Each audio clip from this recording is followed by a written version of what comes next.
Are you currently really frustrated with your swimming, just constantly getting out of breath? Your legs are sinking and just fighting with the water way too much? Well, you're not alone. In this video, we're gonna go through a step-by-step method on how to simplify your swimming, make it easier than ever, and just get comfortable, like as if you were going for a walk. Welcome to the channel. I'm Siska. I'm so glad you're here.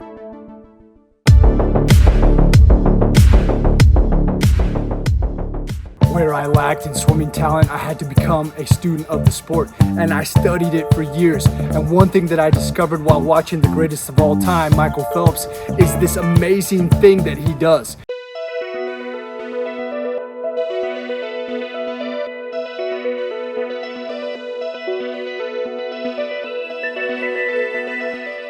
And what is that, you might ask? It's called extreme body extension.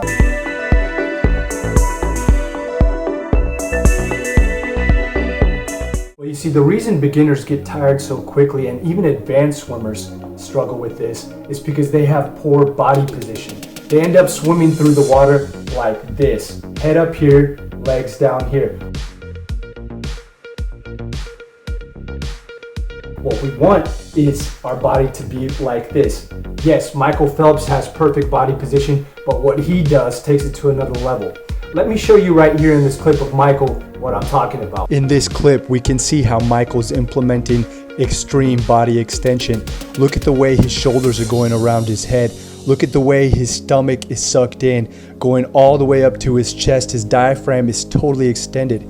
Then when he breaks out into his stroke, he is not bending whatsoever. Even when those shoulders are going around his head, they are still extending to the extreme. It's unbelievable. Guys, we can do this. Is we have to get our body totally stretched out in the water.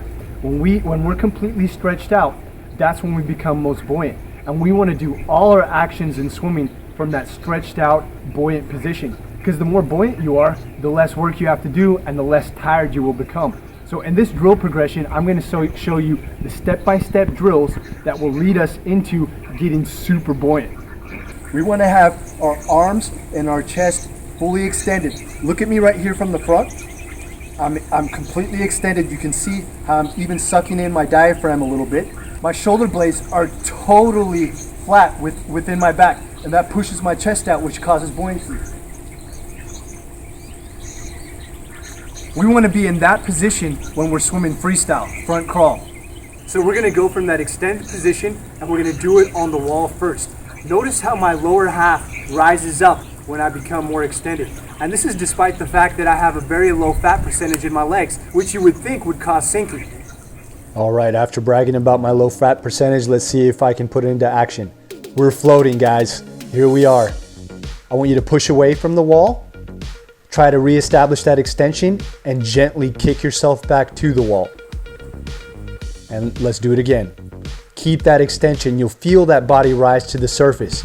Oh, it's so nice when we start feeling effortless. Let's see how it is under the water. And here you'll see when I push off how my lower half starts sinking. But we got to extend and it rises right back to the top. Yes, that's what I'm talking about. Staying right at the surface. I'm happy, man. Now let's go to step 3. Same thing, except now we hold the kickboard. Guys, don't fret about this kicking. I'll let you know a secret later on in the video. Yes, follow us on Instagram. Just take a breath and go back down. Step 4, we're going to add one arm. Keep the extension even though we added the arm. I'm staying as stretched out as possible. Slow motion, extension stays. Everything's looking really simple, guys. Step 5. Let's do the same thing we did on the wall. No board this time.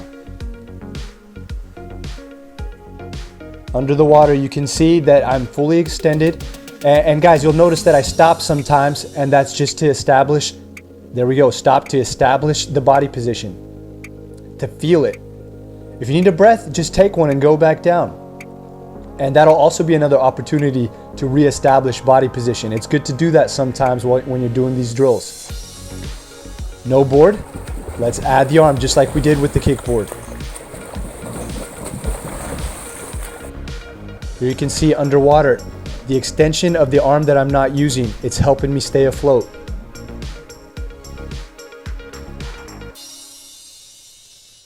Guys, do not go to the next step until you master the first step. I've been swimming for years, so I make it look easy, but it can become easy for you as well.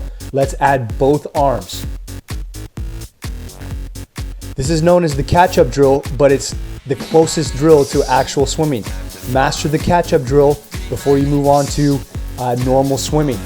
This is basically freestyle, guys. You can do this. And guys, for those of you who are telling me right now, kicking makes me tired, I could never do that because it's going to tire me out. In the beginning, I want you to use fins, and I'll give you a link in the description for these exact fins that you can use. They're the best. If kicking is making you tired, trust me, if you master your body position and you become more buoyant, you don't even have to worry about your legs. The correct body position will make your legs rise up.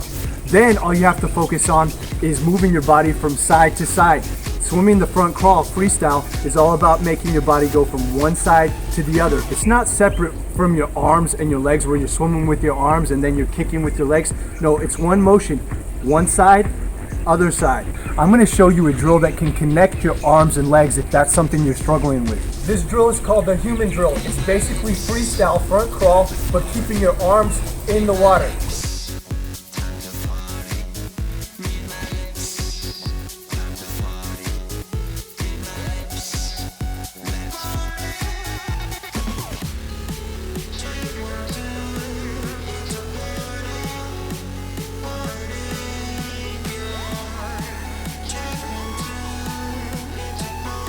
Notice how that I didn't even have to barely kick.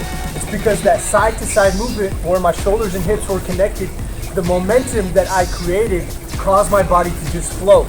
So you combine that with good body position, you're gonna be swimming so easy. Finally guys, one last crucial element to make extreme body extension possible is flexibility. And I've touched on this in a lot of my how-to swim videos. But in order to be the best swimmers we can be and swim the most effortlessly, we need to have flexibility.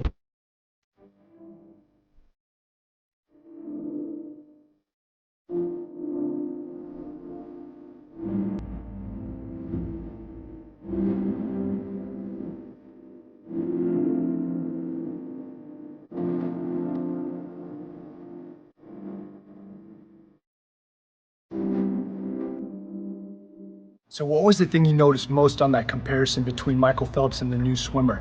The biggest limiting factor was of course the shoulder flexibility. So let's look at the simplest stretch that you can do to increase your shoulder flexibility. Because what you can't do if you don't have flexible shoulders is you're creating huge drag because you're not able to put your shoulder in the correct spot. So we want to bring that shoulder from being out here when you breathe to right here. That's much more aerodynamic and much faster. This is the position that you have when you come off the wall, but it's also an excellent stretch. We're gonna squeeze our head and go from one side, and I can feel it, all my swim muscles that are used, I can feel completely right now. And then we're gonna go to the other. The next one is the Michael Phelps stretch because he does it before every race, or he used to do it when he was a swimmer. He's retired now. And he gets up on the block, he takes his arms and he bends over and he puts them over his head as far as he can go. Now, if you're new to swimming, you might only be able to do like this, and that's okay. But if you practice this consistently, it just takes 5 minutes every night before bed. Before long, you'll be able to bring that all the way up like this. And you can go deeper by turning one side to the other. The only other part of our body that needs to be very flexible is our ankles. So what I'm doing right now is I'm actually sitting on them and I'm forcing them to get in a position where I'll be able to make them floppy. So at first you might only be able to be like this. Maybe you can do it right away, but eventually we want to try to go much deeper, lean back and get on them so we can really stretch them out. If you come from a running background, you might have really stiff ankles. So we've got to work on that ankle flexibility so that you'll have floppy ankles, which will help you propel yourself forward when you kick. That's right, guys. Do that routine every single night before bed. It only takes like 5 minutes tops, and you'll find you'll actually sleep better as well. So not only will you make your freestyle better, you'll make your sleep better, and that's a win-win right there. The key in swimming is to be patient with yourself. I'm so confident that if you practice that step-by-step method that we showed you, you will master freestyle and it'll become so easy. If you want to go more in depth on breathing, check out this video right here. And we've got so many more videos on the channel that can help your swimming become easier. Just have a look. And until next time, I'm Lucas Siska. Take care.